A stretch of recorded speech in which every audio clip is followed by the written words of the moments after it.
Stage پہ بیٹھے میرے انتہائی معزز مہمان گرامی، ایکسیلنسیز، ڈگنیٹریز، میرے وکلا بھائی بہنوں اور میرے بڑے پیارے طالب علم بچوں، جبری گمشدگی یا لاپتگی جو ہے یہ ایک ایسا رستہ ہوا موضوع ہے جو ہمارے سماج کے ماتھے پہ ایک قلم کی طرح اٹکا ہوا ہے اور آج کا نہیں ہے، یہ دہائیوں پہ محیط ہے۔ اس کی وجوہات جب ہم تلاش کرنے کے لیے نکلتے ہیں تو میرے جیسے بندے کو جس نے عابد ساکی صاحب اور محترمہ اسماء جہانگیر صاحبہ کے ساتھ زندگی گزاری ہو، حکومت کی نمائندگی کرتے ہوئے بھی یہ مشکل کا سامنا کرنا پڑتا ہے کہ میں اس موضوع کی مناسبت سے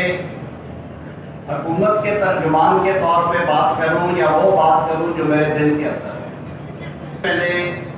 یہ فیصلہ کیا کہ حکومت کی کارکردگی کے حوالے سے تو بتاؤں گا، لیکن میں مقدمہ جو ہے آج کا آپ کے سامنے وہ ایک رائٹس ایکٹیوسٹ کے طور پہ رکھوں گا اور ہم سب مل کے اس کا حل تلاش کریں گے۔ یہ بات ڈھکی چھپی نہیں ہے کہ پاکستان کا آئین اور پاکستان کے قوانین شخصی آزادی اور بنیادی انسانی حقوق کی گارنٹی دیتے ہیں۔ آئین کا آرٹیکل 4 ہو، آرٹیکل 9 ہو،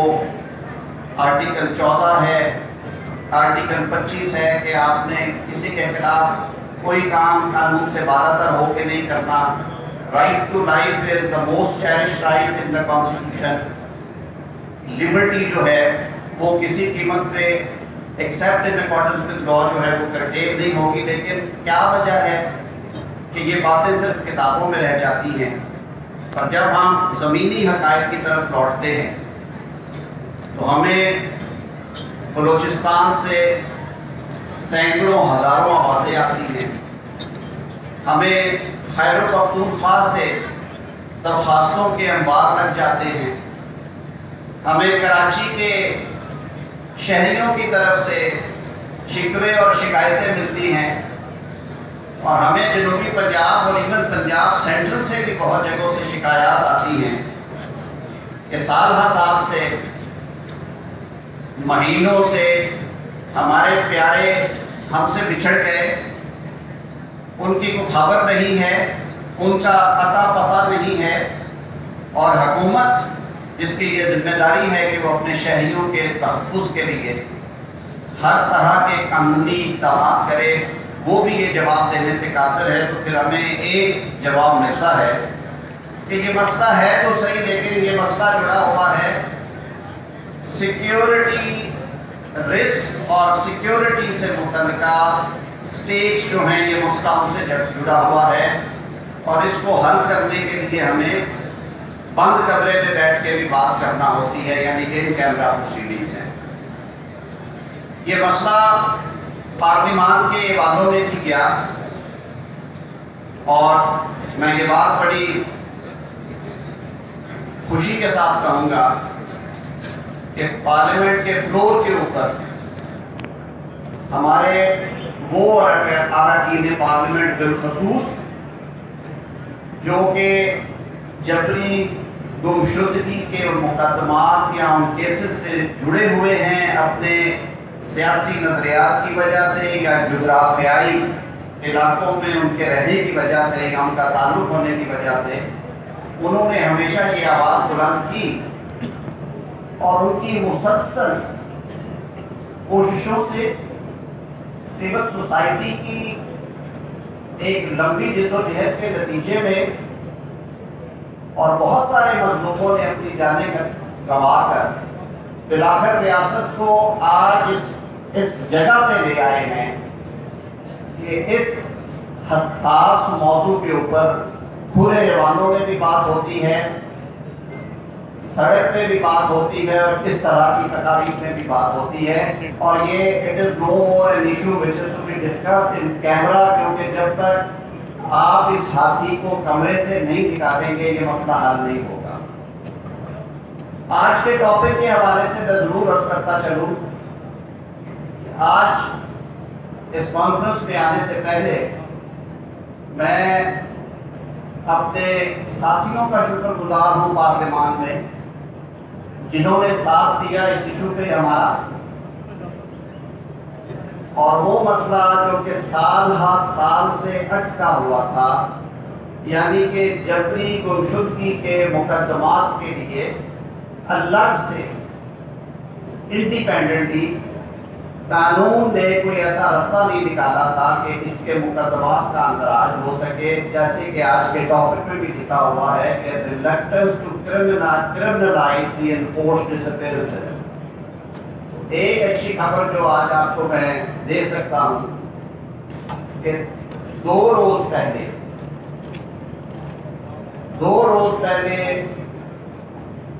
پاکستان کی قومی اسمبلی نے وزارت قانون کے اس بل کو جس میں جبری گمشدگیوں کو جرم کا درجہ دیا گیا ہے، پاکستان کی قومی اسمبلی نے کنسنسس کے ساتھ اسے پاس کیا ہے. یہ پچھلے 4.5 سال سے اسمبلی اور سینٹ سیکریٹریٹس میں یہ فائل گھوم رہی تھی، اور نہ صرف پاس کیا بلکہ گزشتہ حکومت نے سول سوسائٹی کے پریشر کی وجہ سے اور اپنے سیاسی حریفوں کے کہنے پہ قانون تو بنایا، لیکن اس میں ایک شک شامل کر دی گئی جس کے تحت جبری گمشدگی کا الزام لگانے والا شخص اگر یہ ثابت نہ کر سکے کہ اس کے پیارے کو اٹھایا گیا تھا اور جبری طور پہ لاپتہ کیا گیا تھا، تو اس کو اس کے کہنے پہ پرچہ تو درج ہوگا،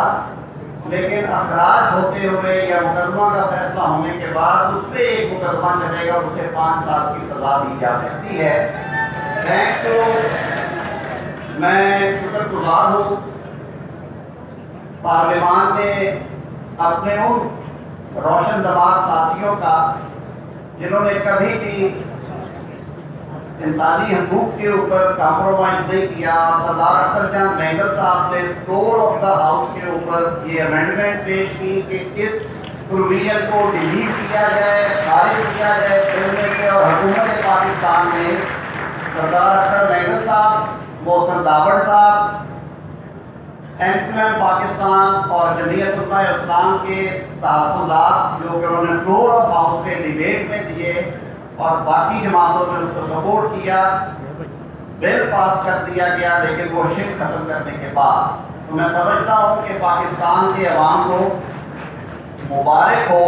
کہ بلاخر ہم نے ایک مرحلہ تو طے کر دیا. آپ کو یہ بتاتے چلے کہ جب یہ حکومت قائم ہوئی، وزیر اعظم پاکستان میاں شہباز شریف نے کابینہ میں اس مسئلے کے اوپر ایک کھلی ڈیبیٹ کروائی، اور کابینہ نے یہ طے کیا کہ اس مسئلے کے حل کے لیے یہ ذمہ داری کابینہ نے اور تمام کولیشن پارٹیز کے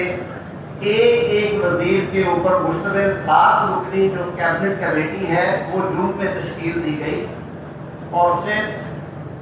4 ماہ کا ٹائم دیا گیا کہ آپ ان 4 مہینوں کے اندر اس ایشو کے اوپر ڈیلیبریٹ کریں گے، جو متاثرہ لوگ ہیں اور تنظیمیں ہیں ان سے رابطہ کریں گے، سرکار کے جو محکمے اور ادارے ہیں ان سے بات کریں گے، سیکیورٹی ایجنسی سے بات کریں گے، اور پھر آپ ہمیں سفارشات پیش کریں گے. تو 7 رکنی کمیٹی نے پچھلے 12 ہفتوں میں 12 نہیں تو 8 میٹنگ ضرور کی ہیں. ہماری یہ پرائورٹی رہی ہے کہ ہم اس میں ہر ہفتے ملتے ہیں اور 3 سے 4 گھنٹے بیٹھتے ہیں. ہم نے ملک بھر سے جو تنظیمیں ہیں ان سے بات کی، ہم نے سرکاری اداروں سے بات کی، جہاں تک کہ سینیٹر کامران مرتضیٰ صاحب بیٹھے ہوئے ہیں. کیبنٹ کمیٹی خود چل کے کوئٹہ گئی اور اپنی بچی سمی بلوچ کے پاس ہم نے ان کے دھرنے میں جا کے مذاکرات کیے اور ان رائٹنگ ان سے وہاں پہ یہ طے ہوا کہ انشاءاللہ العزیز آپ کے مطالبات جو ہیں وہ نہ صرف حکومت پاکستان تک پہنچائے جائیں گے بلکہ اس کے لیے عملی اقدامات کیے جائیں گے۔ مدثر دارو کی فیملی سے الگ، آمنہ مسعود جنجوعہ صاحبہ سے الگ، اور جو کمپوزیشن ہے اس کمیٹی کی، اس کی ذمہ داری مجھے سونپی گئی کہ کنوین میں نے کرنی ہے، لیکن اس میں وزیر داخلہ رانا ثناءاللہ، اختر جان مینگل صاحب کے نمائندے اعلیٰ حسن جان صاحب ہیں ہمارے پاس کمیٹی میں، MQM کی طرف سے فیصل سبزواری صاحب ہیں، پیپلز پارٹی کی نمائندگی شازیہ مری صاحبہ کرتی ہیں، JUIF کی طرف سے اسد محمود صاحب ہیں، بلوچستان عوامی پارٹی کی طرف سے اسحاق کریم صاحب ہیں اس کمیٹی میں، نیشنل عوامی پارٹی میں اسپیشل انوائٹی کے طور پہ ہم نے حیدر بھوتی صاحب کو اس میں دعوت دے رکھی ہے۔ بلا شبہ یہ ایک مشکل ٹاسک ہے، لیکن میں معاملے کی سنگینی کو سامنے رکھتے ہوئے آپ سے اجازت لینے سے پہلے یہ ضرور کہوں گا کہ حکومت وقت کی پرائورٹی کو اگر آپ پرائورٹائز کریں تو ہم نے یہ جو اپنی سفارشات ہے اب ان کو ترتیب دینے کا مرحلہ شروع کر دیا ہے۔ مجھے امید ہے کہ ہم نومبر کے وسط تک انشاءاللہ العزیز کابینہ میں اپنی تجاویز لے جائیں گے، اور اس کے ساتھ ہی جو یہ بل منظور کیا ہے سینٹ آف پاکستان نے اور قومی اسمبلی نے، وہ ایک دفعہ جوائنٹ سٹنگ میں جانا ہے، جو ایک ترمیم پرسوں ہم نے کی ہے اس کو ریکٹیفائی کرنے کے لیے، وہ بھی آئندہ ہفتے میں انشاءاللہ العزیز ہو جائے گا۔ میں گفتگو کو سمیٹتے ہوئے اپنے دیگر مقررین کو وقت دینا چاہوں گا اس عزم اور اس وعدے کے ساتھ کہ اس معاملے کی سنگینی اور باریکی کے باوجود حکومت وقت کا یہ پختہ ارادہ اور ریزولو ہے کہ ہم نے اس مسئلے کے حل کے لیے قانونی اور عملی اقدامات کرنے ہیں، اور میں یقین رکھتا ہوں کہ آنے والے ہفتوں اور مہینوں میں آپ کو انشاءاللہ اس وقت ضرور نظر آئے گا۔ بہت شکریہ۔